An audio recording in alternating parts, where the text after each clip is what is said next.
கவர்னரை சந்தித்து 4 லட்சம் கோடி கொள்ளையடிச்சிருக்காங்கன்னு சொல்லி அதுக்கான ஆதாரங்களை தந்திருக்காங்க. உண்மையாக இருந்தால் அவங்க சொல்கிறதுல நம்பிக்கை இருந்திருந்தால் அவங்க ஏன் வழக்கு போடுறதை யார் தடுத்தாங்க, இல்லை அவங்க என்ன நடவடிக்கை எடுத்தாங்க?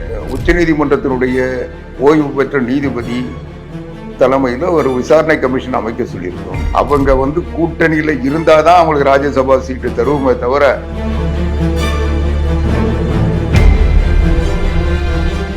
வாங்கிட்டு வேற கூட்டத்தில் போய் அவங்க முடிவு எடுப்பாங்கன்னா அதுக்கு அதிமுக தொண்டன் இழிச்சவாயனா? ராஜ்யசபா சீட்டு பார்லிமெண்ட் எலெக்ஷன் அப்போ போட்ட அக்ரிமெண்ட், அதனால ராஜ்யசபா சீட்டு கொடுத்துருவாங்க. சட்டசபைக்கு நாங்கள் முடிவு பண்ணோம். இந்த கதையெல்லாம் எங்க கிட்ட காது குத்த முடியாது. இப்போ ஜேசிடி பிரபாகரன் போய் ஏன் தாவக்காவில் சேர்ந்தாரு? அவர் என்ன கொள்கை பிடிப்புல போய் சேர்ந்தாரா? அவருக்கு தாவேக்காவுக்கும் என்ன சம்பந்தம்? அவருக்கு அதிமுகவே சம்பந்தம் இல்லை. ஸ்டாலின் சொல்லி எதையாவது ஒரு திட்டத்தை அறிவித்து நீங்கள்லாம் கனவு காணுங்க, அதை கேட்டு கொடுத்த வாக்குறுதியை நிறைவேற்றத்துக்கு துப்பு இல்லை. அதுக்காக போராடுகின்ற இடைநிலை ஆசிரியர்களை, செவிலியர்கள், துப்புரவு பணியாளர்கள்லாம் ரோட்ல நின்று காரி துப்பிட்டு இருக்காங்க. ஸ்டாலின் எங்க போனாரு? அதுக்குள்ள அந்த சொரணை இல்லாத அந்த ஆசிரியர் சங்க தலைவர்கள் போய் வாங்கின கூலிக்கு மாரடிக்கிற மாதிரி போய் கேக்கு ஊட்டுறான் ஒருத்தன். கொத்தடிமைகள் தானே ஆசிரியர் சங்கத்தினுடைய பிரதிநிதிகளா? அவர் தனி கட்சினா ஆரம்பிக்கிட்டோம், தற்கொலை பண்ணினா சாகட்டும், எங்களுக்கு அதை பற்றி கவலை இல்லை. அது அதிமுகவுக்கு பயன்படாத குப்பை கழிவு. அதிமுக இல்லைன்னா பன்னீர்செல்வம் டீ கடை தான் நடத்த முடியும், கட்சி எப்படி நடத்த முடியும்? நேயர்கள் அனைவருக்கும் வணக்கம். இன்று நம் நிகழ்ச்சியின் சிறப்பு விருந்தினர் அதிமுகவின் செய்தி தொடர்பாளர் ஆவடி குமார் அவர்கள் இணைந்துள்ளார். வணக்கம் சார். வணக்கம். இபிஎஸ் அவர்கள் அமித்ஷாவை சந்திச்சுட்டு வந்திருக்காரு. அதுவும் செய்தியாளர்கள் கிட்ட போன முறை மாதிரி நான் மூஞ்செல்லாம் மூடிட்டு போல, ஓப்பனாவே போறேன், மூஞ்சி மூட்டு போன மாதிரிலாம் எடுத்து போட்டுறாதீங்க அப்படின்ற மாதிரியும் நக்கெல்லாம் பேசியிருக்காரு சார். எடப்பாடி அவர்கள் அமித்ஷாவை சந்திச்ச அந்த பின்னணி என்னவா இருக்கும்னு நினைக்கிறீங்க சார்?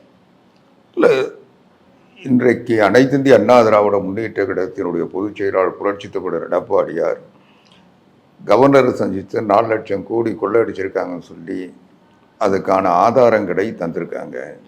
அதனுடைய தொடர்ச்சியாக மத்திய அரசு எடுக்க வேண்டிய நடவடிக்கைகள் பற்றி ஆலோசனை செய்வதற்கும் அது சம்பந்தமான சில விவரங்களை கொடுப்பதற்கும் போயிருந்தார். அதை செஞ்சுட்டு வந்திருக்காரு.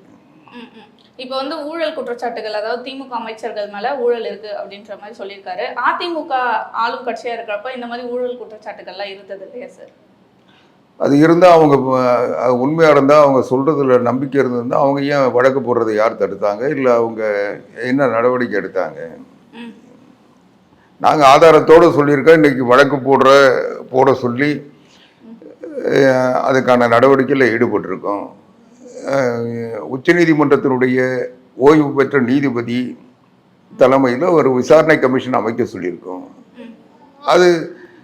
அதுக்கான முயற்சியில் ஈடுபட்டிருக்கோம். இவங்க 4.5 லட்சம் கோடி கடன் வாங்கி அதில் கொள்ளையடிச்சு வச்சுக்கிட்டு இவங்க உலகம் முழுக்க கொண்டு போய் பதுக்கிட்டு இருப்பாங்க. ஒரு வருஷத்துலேயே அவங்க நிதியமைச்சராக இருந்த பிடிஆர் பழனிவேல் தியாகராஜன் சொன்னது போல் ஒரு வருஷத்துலேயே அவங்க 30,000 கோடி கொள்ளடிச்சு வச்சுக்கிட்டு அதை எங்கே கொண்டு போய் வைக்கிறதுன்னு தெரியாமல் உதயநிதி ஸ்டாலினோ சபரீசனோ தேடிட்டு இருந்தாங்கன்னு சொல்லி அவங்க நிதியமைச்சர் தானே சொன்னார். அது பொய்யானா இவங்க அவர் மேலே வழக்கு ஏதாவது நடவடிக்கை எடுத்திருக்கணும். குறைஞ்சபட்சம் அவர் அமைச்சரவையிலேருந்து அதை நீக்கி இருக்கணும். அல்லது அந்த செய்தி தப்புன்னு சொன்னால் அந்த செய்தியை வெளியிட்டவங்க மட்டும் நடவடிக்கை எடுத்திருக்கணும், வழக்கு தொடுத்திருக்கணும். எதையுமே செய்யலைல்ல. அதுதான் அன்னைக்கு பாரதிய ஜனதா கட்சியினுடைய அண்ணாமலை சொன்னார்.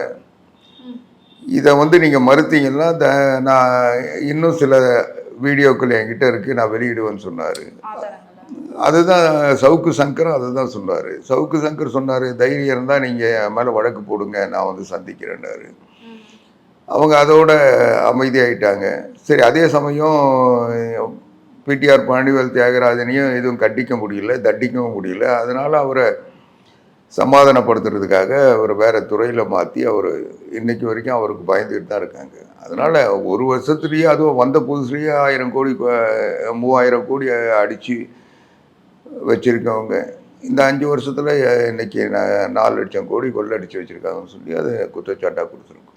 இந்த 4 லட்சம் கோடின்றது ஊழல் பண்ணியிருக்காங்க அப்படின்னு சொல்றாரு. அதே மாதிரி பார்த்தீங்கன்னா இன்னொரு கருத்தும் முன்வைக்கிறாரு. அதாவது கடன் சுமையை ஏற்றிக்கிட்டே போறாரு, ஒரு தமிழ்நாடு அரசா கடன் சுமையை குறைக்காம ஏற்றிக்கிட்டே போறாரு. அது இல்லைம்மா, அவங்க இன்னைக்கு 5.5 லட்சம் கோடி ஏறத்தோட நெருங்கிட்டு இருக்கு. இவங்க கொள்ளடிச்சிருக்காங்க. தமிழ்நாடு அமைஞ்சு ஆட்சி நடத்த ஆரம்பிச்சு இந்த 73 வருஷத்துல வாங்கின 73 வருஷமா ஆண்ட கட்சிகள் வாங்கின கடனை எல்லாம் சேர்த்தா கூட வெறும் 4.5 லட்சம் கோடிக்குள்ளதான் கடன். இவங்க இந்த 4.5 வருஷத்துல 5 வருஷத்துல இன்னைக்கு 5.5 லட்சம் கோடி கடன் வாங்கியிருக்காங்கன்னா எதை பத்தியும் கவலைப்படலை. அவங்க பாட்டு கடன் வாங்க வேண்டியது. அந்த கடனை வச்சுக்கிட்டு இவங்க உங்களோட ஸ்டாலின், எங்களோட ஸ்டாலின், வையாத்துல ஸ்டாலின் சொல்லி எதையாவது ஒரு திட்டத்தை அறிவிக்கிறது. நீங்கள்லாம் கனவு காணுங்க. அதை கேட்டு கொடுத்த வாக்குறுதியை நிறைவேற்றத்துக்கு துப்பு இல்லை. அதுக்காக போராடுகின்ற இடைநிலை ஆசிரியர்களை, செவிலியர்கள், துப்புரவு பணியாளர்கள்லாம் ரோட்ல நின்று காரி துப்பிட்டு இருக்காங்க. ஸ்டாலின் எங்கே போனார், முதலமைச்சர் எங்கே போனார், அன்னைக்கு எங்கள் போராட்டங்களுக்கெல்லாம் வாக்குறுதி கொடுத்துட்டு போனார், இன்னைக்கு எங்கே அவரை ஆளை காணோம், அவர் இருக்காரா இல்லையான்னு கேட்டுக்கிட்டு இருக்காங்க. அவங்களுக்கு பதில் சொல்ல வக்கில்ல. இவர் கனவு காட்டுறவங்கள போய் கதை விட போறாரு. இன்னும் 2 மாசத்துக்கு அப்புறம் ஸ்டாலினே கனவு காண்டு ரோட்ல நிக்க போறாரு. ஆசிரியர்களுக்கு அந்த ஓய்வூதிய திட்டத்தை அமலுக்கு கொண்டு வந்து என்ன ஓய்வூதிய திட்டத்தை இது பண்ணாங்க? என்ன தேர்தலில் என்ன சொன்னாங்க? அந்த பழைய ஓய்வூதிய திட்டம் அமல்படுத்திட்டாங்களா? இப்போ அதுக்கு பதிலாக அதுக்கு மாறாக இணையாக டாப்ஸ் அப்படின்ற. ஏமா இவங்க சொன்ன வாக்குறுதி என்ன? அவங்க 23 வருஷமா அவங்களுடைய கோரிக்கை என்ன? பழைய பென்ஷன் திட்டத்தை அமல்படுத்துவோம். அதை பண்ணாங்களா? இவங்க ஏற்கனவே 2-3 பென்ஷன் திட்டம் இருக்கு. அது போல ஒரு 3வது ஒரு பென்ஷன் திட்டத்தை அமல்படுத்துறேன்னு சொல்லி இவங்க அதுக்குன்னு அரசாணை வெளியிட்டாங்களா? அதுக்குள்ள அந்த சொரணை இல்லாத அந்த ஆசிரியர் சங்க தலைவர்கள் போய் வாங்கின கூலிக்கு மாரடிக்கிற மாதிரி போய் கேக்கு ஊட்டுறான் ஒருத்தன், அவன் காலில் விழுந்து கும்பிட்றான் ஒருத்தன்னா, இவனுங்கெல்லாம் திமுகவினுடைய கொத்தடிமைகள் தானே? ஆசிரியர் சங்கத்தினுடைய பிரதிநிதிகளா? இன்னைக்கு ஆசிரியர் சங்கங்கள்லாம் போராடிட்டு இருக்காங்க, ஆசிரியர்கள்லாம் தேடிக்கிட்டு இருக்காங்க. இன்னும் அரசாணையே வெளியிடல. அதுல என்ன இது இருக்குன்னே தெரியல. இவங்க என்னவோ பெரிய பழைய பென்ஷன் திட்டத்தை செயல்படுத்திட்டோம்னு சொன்னதா சொல்லி இவனுங்களே போய் இந்த ஆசிரியர் சங்கத்தை இந்த ஜாக்டோஜி தலைவர்கள் சொல்லி போய் இவங்க போனது இல்லாமல் 4 பேரை கூப்பிட்டு போய் பொக்கே கொடுக்கறதும், கேக் ஊட்டுறதும், ஸ்வீட் சாப்பிட்றதுமாக இன்னைக்கு கொண்டாட்டம் போட்டு எல்லாத்தையும் செஞ்சு முடிச்சிடன்னு சொல்கிறேன். இன்னும் பழைய ஓய்வு திட்டம் இன்னைக்கு நடைமுறைக்கு வந்துருச்சா? பழைய திட்டம் இல்லைனாலும் அதுக்கு இணையாக ஒரு திட்டம். அதெல்லாம் இல்லை. அதுக்கு இணையா செஞ்சிருக்காங்க. ஏற்கனவே இந்த மத்திய அரசினுடைய புதிய ஓய்வூதிய திட்டத்துல இவங்க ரிட்டையர் ஆனவனா மொத்தமா கொடுப்பாங்க. அதை இவங்க மாசம் கொடுக்க போறாங்க. இதானே? இன்னும் கேட்டா இன்னைக்கு காரி துப்பிட்டு இருக்காங்க. இன்னைக்கு பழைய இந்த புதிய பென்ஷன் திட்டத்துல அவங்க பணி செஞ்சு 20 வருஷம் 30 வருஷம் பணியாற்றின பிறகு அன்னைக்கு ஓய்வு பெறுகின்ற பொழுது அந்த தொகை 10% அவங்க பிடிச்ச தொகையெல்லாம் சேர்த்து வச்சு அதுக்கு வட்டி போட்டு, இன்னும் சொல்ல போனா அதை பங்கு சந்தையில் அங்கே இங்கே போட்டு அதை இது பண்ணிட்டு அவங்களுக்கு ஒரு தொகையை மொத்தமா கொடுத்துட்டு இருந்தாங்க, அரசனுடைய பங்கு சேர்த்து. அது ஏறத்தாழ ஒருத்தருக்கும் 60 லட்சம் 70 லட்சம் 1 லட்சம் ரூபாய் 1 கோடி ரூபாய் வரைக்கும் கிடைக்க வாய்ப்பு இருந்தது. அதை கொடுத்துட்டு இருந்தாங்க. ஆனா இன்னைக்கு என்ன நிலைமை? அவங்க பணியாற்றி ஓய்வு பெற்று அவங்க வீட்டுக்கு போயிடுவாங்க. அதுக்கப்புறம் 60 வயசுக்கு அப்புறம் அவங்க போய் வீட்டுக்கு போயிட்டாங்கன்னா 1 மாசம் கழிச்சு அவங்களுக்கு பென்ஷன் தருவாங்க. இவங்க வாங்கின சம்பளத்துல 50%.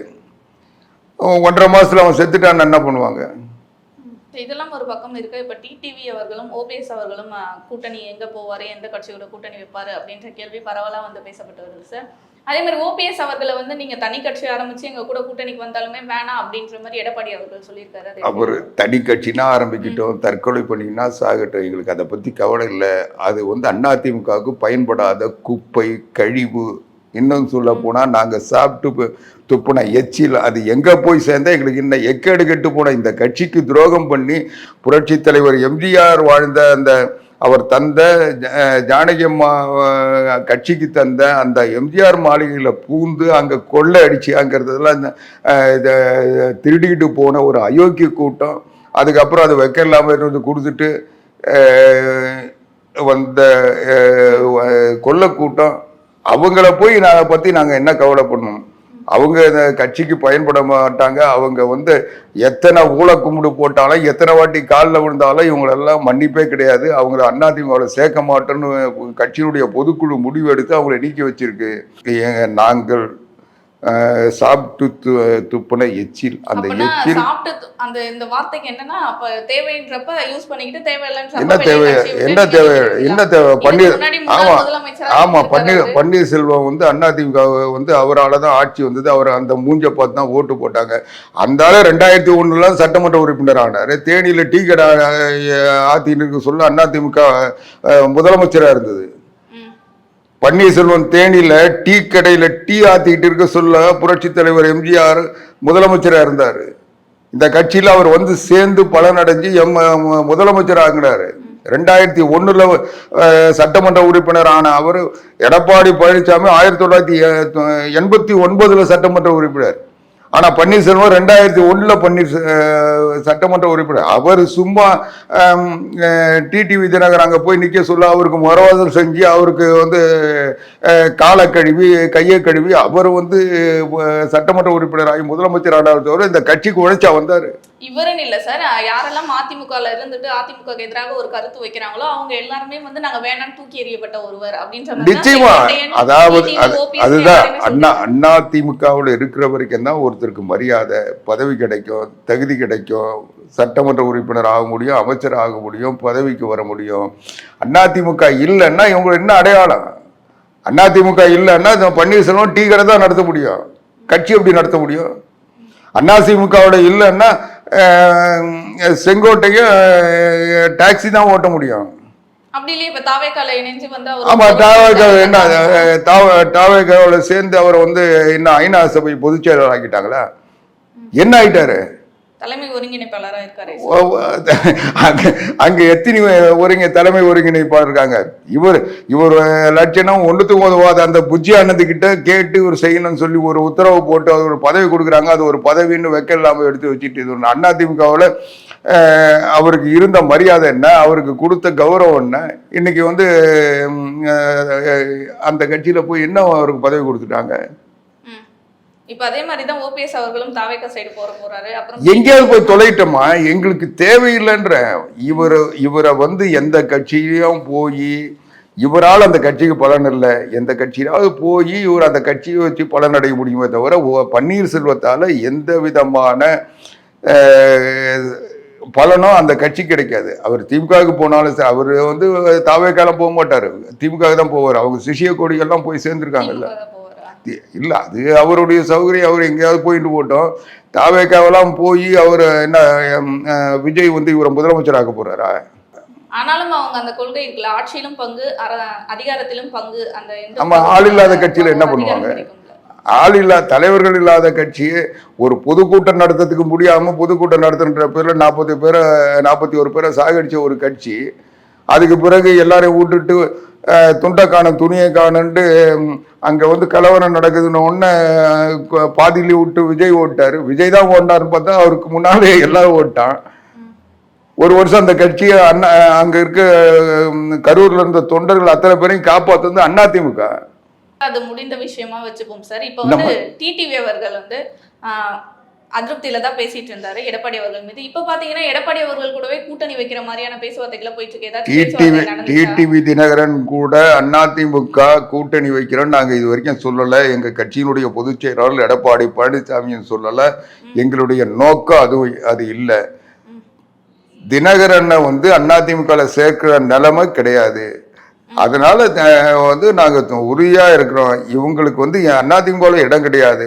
அவங்க எங்கேயாவது போய் ஏதாவது கட்சியில கூட்டணியில சேர்ந்து அவர் போய் தினகரன் போய் நாளைக்கு தாமரை சின்னத்துல நிக்கிறேன்னா நாங்க போய் நிக்கிறேன்னு கேட்க முடியுமா? நாங்க பாரதிய ஜனதா கட்சிக்கு கொடுக்குற இடத்துல அவங்க நின்று போறாங்க. எங்களுக்கு என்ன இருக்கு? அது தினகரன்ல யாரா இருந்தாலும் எடப்பாடி பழனிசாமி அவர்களை முதலமைச்சராக்க எனக்கு ஓட்டு போடுங்கள் கேட்கறதுக்கு அவங்க தயாராயிட்ட பிறகு அதை நாங்கள் ஏற்கிறதுல என்ன தப்பு? இப்ப தினகரன் தானே சொன்னாரு பழனிசாமிக்கு எதிரான கூட்டத்தில் தான் போய் சேருவோம்னு சொன்னாரா இல்லையா? இன்னைக்கு அவர் வந்து பழனிசாமி தான் முதலமைச்சர், அவரை விட திறந்த தலைவர் தமிழ்நாட்டில் இல்லைன்னு சொல்லி ஓட்டு கேட்டாருன்னா அது எங்களுக்கு அதுல என்ன தடை இருக்கு? அவர் திருப்பி சேர்றாரா நேரா நின்று சேர்றாரான்னு எங்களுக்கு பிரச்சனை இல்லைம்மா. எங்களை பொறுத்தவரைக்கும் எடப்பாடி பழனிசாமி முதலமைச்சர், அதிமுக தனித்த பெரும்பான்மையோட ஆட்சி அமைக்கும். ஆட்சியில பங்கு பிரிவு அதுல வந்து ஷேரு இதெல்லாம் கிடையவே கிடையாது. அதிமுக ஆட்சி அமைக்கும், எடப்பாடி பழனிசாமி தான் முதலமைச்சர். அதுல வந்து ஏத்துக்கிட்டு இந்த கூட்டணிக்கு ஓட்டு போடுங்கன்னு கேட்டா யார் கேட்டாலும் நாங்க ஏற்க தயார். இனி எந்தெந்த கட்சியெல்லாம் எதிர்பார்க்கலாம் சார் கூட்டணிக்கு? இப்போ வந்து பாஜக, அதிமுக, பாமக 3 கூட்டணி உறுதியா இருக்கு. இன்னைக்கு நான் சொன்னா அதை வந்து நீங்களும் நம்ப மாட்டீங்க, மக்களும் அவ்வளவு தூரம் புரிஞ்சிக்க மாட்டாங்க. யார் வேணா சேரக்கூடிய வாய்ப்பு இருக்கு. ஏன் திமுக கூட்டணி இருக்கிற கட்சிகளே சேர வாய்ப்பு இருக்கு. எல்லாரும் எங்ககிட்ட பேசிட்டு இருக்காங்க. அவங்களுக்கு ஒரு நெருடல் இருக்கு. அது வந்து பாரதிய ஜனதா கட்சி எங்களோட இருக்கிறதுனால சிலர் வர முடியாது. ஆனாலும் பிரச்சனை இல்லை. நாங்கள் தெளிவாக சொல்லியிருக்கோம், எங்கள் திமுக கூட்டணி தான் கொள்கை கூட்டணின்னு சொல்லிக்கிறாங்க. நாங்கள் கொள்கை கூட்டணி இல்லை, தேர்தல் கூட்டணி. பேரறிஞர் அண்ணா அவர்கள் 1967 அமைச்ச கூட்டணி போல இது வந்து தேர்தல் கூட்டணி. அந்த கூட்டணியில் கம்யூனிஸ்ட் கட்சி இருந்தது, சுதந்திரா கட்சி இருந்தது, முஸ்லீம் லீக் இருந்தது, தமிழரசு கழகம் இருந்தது, எல்லா கட்சியும் இருந்தது. ஒன்றோடு ஒன்று முரண்பட்ட கட்சிகள், கொள்கை ரீதியாக ஏற்றுக்கொள்ளாத முதலாளித்துவ கட்சிகளும் கம்யூனிஸ்ட் கட்சிகளும் ஒரே அடியில் இருந்தது. அதுபோல நாங்கள் வந்து இந்த கூட்டணியை அமைச்சிருக்கோம்னு சொன்னோமே தவிர நாங்கள் வந்து பாரதிய ஜனதா கட்சி கொள்கையை ஏற்றுக்கல, பாரதிய ஜனதா கட்சி எங்கள் அதிமுக கொள்கையை ஏற்றுக்கல, அது மாதிரி பாட்டாளி மக்கள் கட்சி கொள்கையை நாங்கள் ஏற்றுக்கல, எங்களுடைய கொள்கையை அவங்க ஏற்றுக்கல. அவங்க தேர்தல், அவங்க கட்சி கொள்கை, அவங்க தலைமை, அதை அவங்க தான் முடிவு பண்ணுவாங்க. அதில் போய் நாங்கள் தலையிட மாட்டோம். அது மாதிரி எங்களுக்கு தலைமையிலேயோ எங்கள் கொள்கையிலோ அவங்க தலையிட மாட்டாங்க. அதிமுக ஆட்சி அமைச்சு அதிமுகவினுடைய கொள்கைகளை தான் செயல்படுத்தும். இப்போ தேமுதிக எதிர்பார்க்கலாமா சார் நம்ம அதிமுகல? ஏன்னா தாவேகா சைடு போற மாதிரியான பேச்சுகளும் போயிட்டு இருக்கு. அவங்க அதிமுக வருவாங்களா எப்படி? அவங்க என்ன முடிவெடுக்கிறாங்கன்னு தெரியாது. அவங்க இவ்வளவு சீக்கிரம் வருவாங்களான்றது அவங்க பேக் ரெக்கார்டை பார்த்தவங்களுக்கு தெரியும்.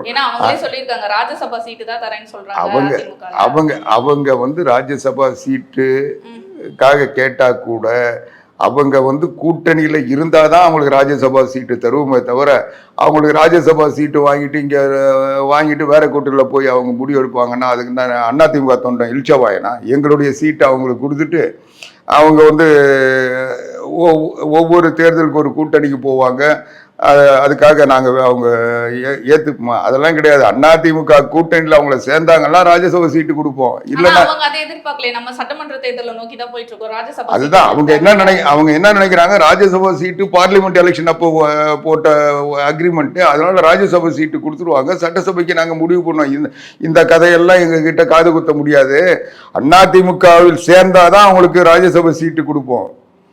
சட்டமன்ற தேர்தலில் அதிமுக கூட்டணி தேமுதிகவுக்கு இல்லை என்றால் நிச்சயமா ராஜ்யசபா சீட்டு நாங்க தரமாட்டோம். அடுத்து பாத்தீங்கன்னா இப்ப கூட்டணி சொல்றீங்க இல்லையா சார், திமுக இருந்து காங்கிரஸ் வந்து இப்ப வெளியே வந்து தாவேக்கால சேர போற ஒரு நிலைமை, அந்த மாதிரி பேச்சுவார்த்தைகள் போயிட்டு இருக்கு. அதுக்கு வந்து விஜய் அவர்களும் சொல்லியிருக்காரு, தேதியும் கொடுத்திருக்காரு.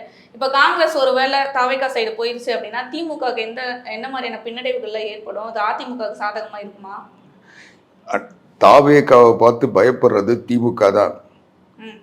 அதிமுகவுக்கு எந்த பிரச்சனையும் இல்லை. இன்னைக்கு கூட தாவேக்கா சொல்றது என்னன்னா, எங்களுக்கும் திமுகவுக்கும் போட்டின்னு சொல்றாங்களே தவிர அதிமுகவுக்கு போட்டி அவங்க சொன்னதில்லை, சொல்ல மாட்டாங்க. என்னன்னா அதிமுக முதலிடத்துல இருக்கு, ஆட்சி அதிமுக ஆட்சி. திமுக எதிர்கட்சியா வந்துடக்கூடாதுன்ட்டு தாவேக்கா அந்த இடத்துக்கு போராடுது. இன்னைக்கு திமுக வந்து பாதிக்கப்பட்டது தாவேக்காவால. இன்னைக்கு சிறுபான்மை ஓட்டு, அதுவும் குறிப்பா கிறிஸ்தவர்கள் ஓட்டு திமுகவுக்கு சாலிடா கிடைக்கும் நினைச்சிட்டு இருந்த நேரத்தில் அந்த ஓட்டை வந்து விஜய் தன்வயப்படுத்திட்டாரு. இன்னைக்கு திமுகவை ஆதரித்த பாதிரியார்கள், இன்னும் சொல்ல போன ஒரு சில சக்திகள் இன்னைக்கு தாவேக்கா ஆதரிக்க ஆரம்பிச்சுட்டாங்க, தாவேக்காவை நம்புறாங்க. அதனால இன்னைக்கு கிறிஸ்துவ சமுதாயத்தினுடைய வாக்கு வங்கி தாவேக்காவை நோக்கி போயிருச்சு. அதை வந்து அதனாலதான் இன்னைக்கு அதனுடைய சக்தியா இருக்கின்ற காங்கிரஸையும் அதுல இழுக்க பாக்குறாங்க. அதனால திமுகவுக்கு தான் பின்னடைவு, சரிவு. இன்னும் சொல்ல போனா இப்போ கடைசியா இப்போ ஜேசிடி பிரபாகரன் போய் ஏன் தாவேக்காவில் சேர்ந்தாரு? அவர் என்ன கொள்கை பிடிப்புல போய் சேர்ந்தாரா? அவருக்கும் தாவேக்காவுக்கும் என்ன சம்பந்தம்? அவருக்கு அதிமுகவுக்கு சம்பந்தம் இல்லை. தாவேக்காவை அவருடைய கிறிஸ்தவ நிறுவனங்கள் அந்த தாவேக்காவுடைய வியூக வகுப்பாளர் ஜான் ஆரோக்கியதாஸ் ராஜிலிருந்து எல்லாத்தையும் சொல்லி அவங்க அந்த கிறிஸ்தவ மிஷினரிகளுடைய கட்டுப்பாட்டில் இருக்கின்ற ஜேசிடி பிரபாகரன் அவங்களுடைய ஆணையை ஏற்று இன்னைக்கு தாவேக்காவில் போய் சேர்ந்திருக்காரு. ஏன் மனோஜ் பாண்டிய திமுகவுக்கு போனாரு, இவர் போயிருக்கலாம்ல, ஏன் இவர் போனாரு? அவர் முதல்ல ஏற்கனவே 2 வருஷத்துக்கு முன்னே அவங்க பையனை வந்து தாவேக்காவில் அனுப்பி வச்சுட்டாரு. அதனால ஆரம்பிக்க சொல்லி அவங்க பையனை அனுப்பி வச்சு அங்கே ஒரு பதவி வாங்கி பையனை உட்கார வச்சுட்டு இவ்வளோ நாள் இங்கே நடிச்சுக்கிட்டு இருந்தாரு. அதிமுகவில் ஏன் வந்து மறுபடியும் அவரை வந்து சீட்டு கொடுத்துருவாங்க, அவர் அமைச்சராக எல்லாம் நீங்கள் பார்த்தாரு. அவருடைய ஒயிட் காலர் அரசியலுக்கு அதிமுகவில் இனி இடம் இல்லைன்னு தூக்கி வீசியாச்சு. அவர் இதை வச்சுட்டு என்னவோ அதிமுகவுக்கு விசுவாசமா இவர் போய் 1990 இருந்து இவர் போய் தாவேக்காவில் இருந்தாரு. அப்போ அந்த கட்சியில கூட பொறுப்பு இல்லை. அந்த கட்சியில இந்த தமாக தலைவருடைய தனி செயலாளராக இருந்தாரு. அப்பெல்லாம் அதிமுகவுக்கு இவர் வந்து புரட்சி தலைவி அம்மாவால் நீக்கப்பட்டவர் தானே அவரு. அம்மாவை எதிர்த்து அவர் வந்து தேர்தலில் 91 தேர்தலில் அவர் பிரச்சாரம் பண்ணாரா இல்லையா? இவர் எப்போ வந்து சேர்ந்தாரு? இப்போ வந்து கடைசியில அது கூட அந்த அருமனையில நடந்த அந்த அதிமுகவுக்கு ஆதரவா கிறிஸ்துவ சமுதாயத்தை திரட்டுறன்னு சொல்லி அப்போ வந்து சேர்ந்து அதுக்கப்புறம் வில்லிவாக்கத்துல அவருக்கு சீட்டு கொடுத்தாங்க. இப்ப தாவேக்கால போயிட்டு இந்த காங்கிரஸ் இணையுதுன்னு வச்சுப்போம். காங்கிரஸ் இணைஞ்சிருச்சு. அதிமுகல பாமக, அப்புறம் பாமக, பாஜக, அதிமுக இவங்க 3 கூட்டணி, இங்க ஒரு கூட்டணி உருவாகுது. அப்ப அந்த வாக்கு சதவீதம், அதாவது ஓட்டு பிரிய வாய்ப்பு இருக்கா சார்? அம்மா, கூட்டணி இது வரைக்கும் உருவாகலை. கூட்டணியை அமைச்சிட்டு இருக்கோம். அது உருவாகும். அது தேர்தல் அறிவிப்புக்கு பிறகு ஒவ்வொருத்தருக்கும் எத்தனை சீடம், எந்தெந்த இடத்துல யார் யார் போட்டியிடுறாங்க, அதையெல்லாம் ஒரு முடிவுக்கு வந்த பிறகு அனைத்து இந்திய அண்ணா திராவிட முன்னேற்ற கழகத்தினுடைய பொதுச் செயலாளர் புரட்சி தமிழர் எடப்பாடியார் கையெழுத்து போட்டு அந்த கட்சியை தலைவர்களுக்கு கொடுப்பாரு. அது வரைக்கும் பேச்சுவார்த்தைகள் தான். எல்லாம் ஒரு முடிவுக்கு வந்திருக்கமே தவிர பல கட்சிகளோட பேசிக்கிட்டு இருக்கோம். பல கட்சிகள் அவங்க பேச விரும்புகிறாங்க, இன்னும் பேசுகிற நேரம் வரலன்னு காத்துக்கிட்டு இருக்கோம். இது எல்லாம் ஒரு சரியான நிலைக்கு வரணும்னா தேர்தல் அறிவிப்பு வரணும். அது வந்தவுடனே அதெல்லாம் நடக்கும். பொறுத்திருந்து பார்ப்போம் சார், என்ன மாதிரியான மாற்றங்கள். நன்றி.